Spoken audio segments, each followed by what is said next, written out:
ភ្លេងអង្គលមានអ្វីគួរបកកាន់តែសំបាយតើយើងផឹកឲ្យដាច់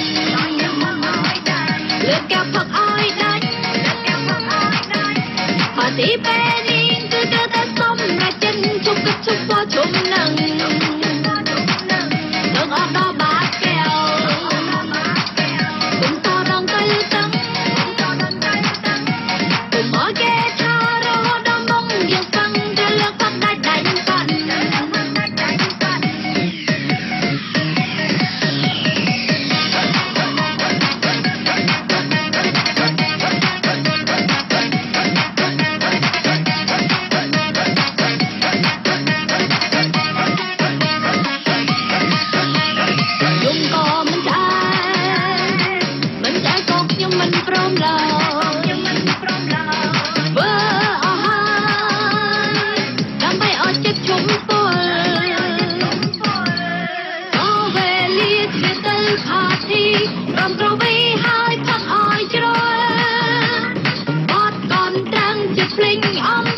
មានអ្វីគួរបកកាន់តែសំបា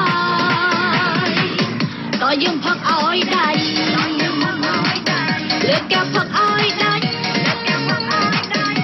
ហើយទីពេលនេះគឺតែសំណាច់ចិនជុំគិតជុំពណ៌ជុំនឹងនឹងអត់ដល់បាត់កែវគុំតរងទៅតឹងគុំមកគេថារហូតដល់មុងយើងផឹងទៅលើកផឹកដាច់ដាច់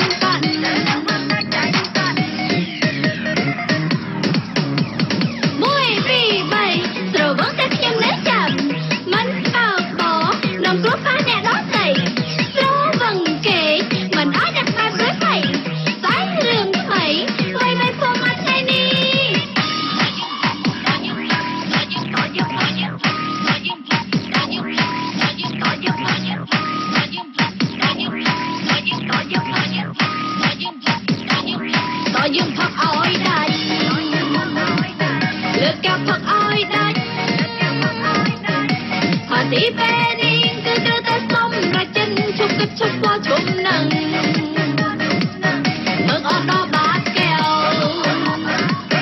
គុំតរងទៅតឹងគុំមកគេថារហូតដល់មុងយើងផឹងទៅលើកផឹកដាច់ដាច់ប៉ាន់តើយើងផឹកឲ្យដាច់លើកកែវ